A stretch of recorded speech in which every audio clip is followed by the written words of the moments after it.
Oh, good morning.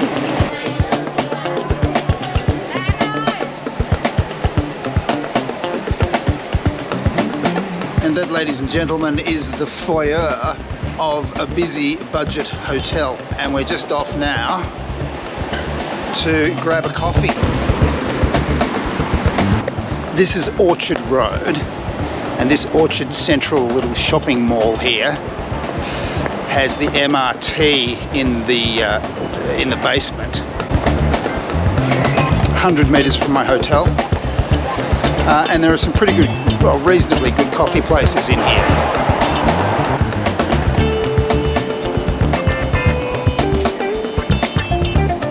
Let's try this place, Coffee Smith.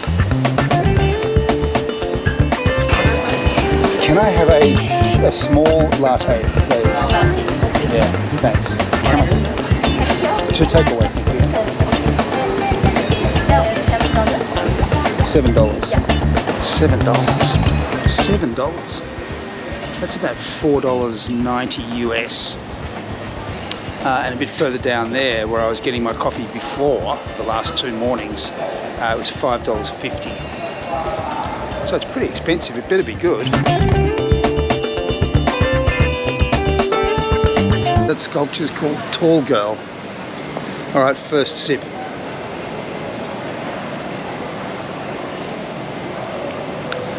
Yeah, not bad. It's a medium size. It's not a small, it's a medium sized coffee. It's fairly expensive, but not bad. So that's coffee. So how much is my hotel? Well, I'm paying about 180, with all the taxes, about 180 Australian dollars a night, and I was pretty lucky to get it for that price. I'll do an Agoda search when I get home and see how much they're charging for the rooms now, because the last time I checked it was a lot more than that. And to put my hotel into perspective, when I did a search on Agoda for pretty much, you know, the cheapest hotels you could find in Singapore, it came up. And anything below that was hostels. This is my hotel. It's a little bit difficult to find. Taxis keep on getting lost.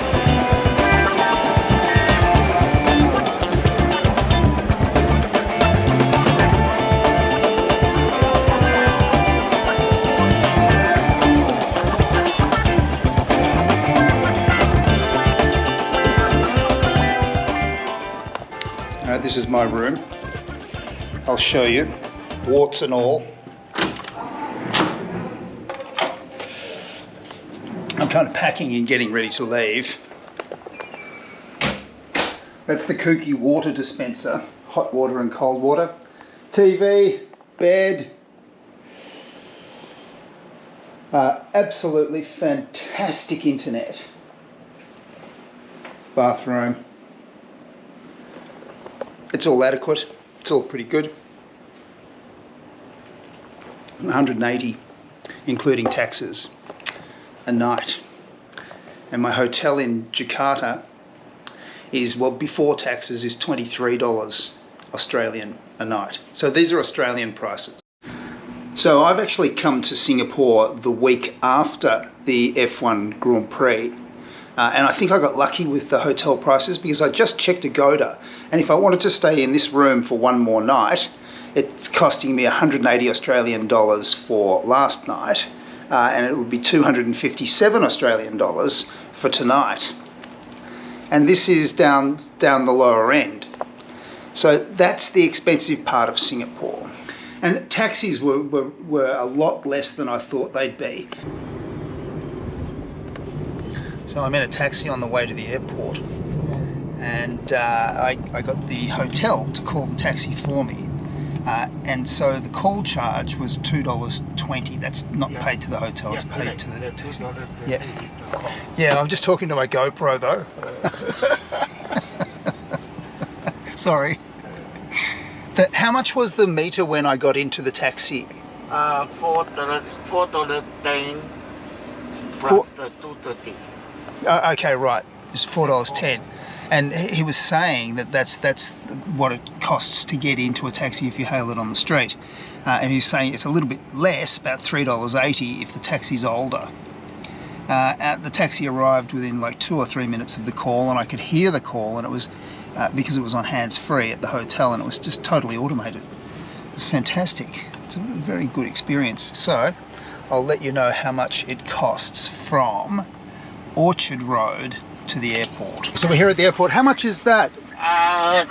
$20.40. Does that include the call fee? All inside. It's all included, $20.40. Great. And as far as drinking and dining is concerned, Singapore runs exactly the same, along the same lines as every other city in the world. If you walk into a restaurant and it has beautiful views, then you're going to be paying a hell of a lot more. When Ernest and I had a beer each at the end of the vlog that we did, and those beers, that was $37 Singapore for 2 beers, but that was because we were close to the Marina Bay Sands and, you know, some other things. Whereas the food that we'd been eating was costing like $4 and $2, you know, because we were away from the really touristy part of town. The Singapore Underground Rail Network is called the MRT. I only caught the MRT once, and that was with Carlos. It was efficient, clean and inexpensive. It also seems to be a very comprehensive system covering most of the island. Journey prices are based on distance travelled and cost between $1.10 to $1.80 US. Alright, I've made it through immigration, and that wasn't easy. I'm standing outside the Louis Vuitton shop, which everyone's taking photographs of. I found, in Melbourne, I was told that I didn't need to have a ticket out of Indonesia, but when I was checking in, the airline said, no, you've got to have a ticket out of Indonesia. So I had to go and buy one, which wasn't too bad, but I didn't want to have to be structured, you know, but I am now. So I'll be leaving Indonesia on the 26th. This is a big airport. It's gigantic. And Batik Airlines said, oh, we don't know what gate you'll be boarding from. So just try to figure it out once you get there. All right, I was walking the wrong way. It's gate A19.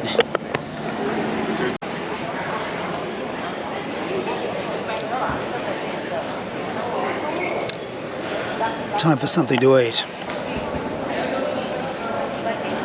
Laksa time. This is it, Batik Air, seat 16C. We're off to Jakarta.